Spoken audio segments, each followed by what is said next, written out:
کو ہر وقت خدا ترساں لرزاں رہنا چاہیے. کبھی اپنی کسی عمل پر ناز نہ کیجئے گا. ہمیں ناز نہیں کرنا چاہیے. کیا پتہ کب حالت بدل جائے. اس علماء نے لکھا ہے کہ دیکھو، ایک ہے نیکی کرنا، ایک ہے نیکی بچا کے لے جانا. دو الگ الگ چیزیں ہیں. اس لیے قرآن کی جو آیت ہے کہ من جاء بالحسنۃ فلہ عشر امثالها، جو ایک نیکی لے کر آئے گا اسے 10 ثواب، 10 اجر ملے گا، 10 ریوارڈ ملے گا.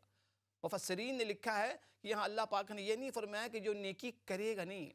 ایک ہے نیکی کرنا، ایک ہے نیکی بچا کر لے جانا. مشکل ترین کام ہے یہ. نیکی تو ہم نے کیا. آج ہماری نیکیوں کا حال یہ ہے کہ نیکی جو ہم کر رہے ہوتے ہیں، وہ نیکیاں ہم رکھ کہاں رہے ہوتے ہیں؟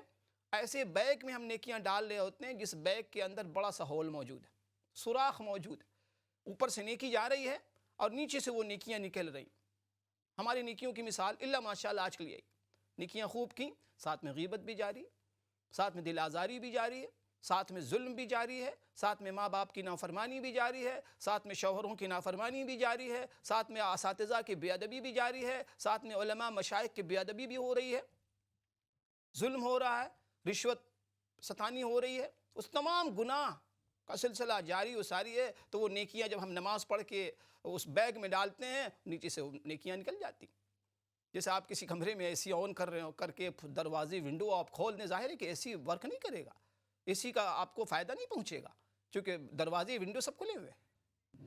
تو ہمیں اس بات پر غور کرنا چاہیے. اس حدیث کے اندر ایک تو دعا ہی ہے، اس کے علاوہ اس دعا کے اندر بڑے اسباق کہ انسان ہمیشہ اپنے انجام سے، چونکہ انجام سے واقف نہیں ہے، انجام سے واقف نہیں ہے وہ، اس لیے اپنے آپ کو کسی کے مقابلے میں افضل سمجھنا اور اگلا کتنی ہی برائیوں میں آپ کو نظر آئے. یاد رکھیے گا اس میری بات کو.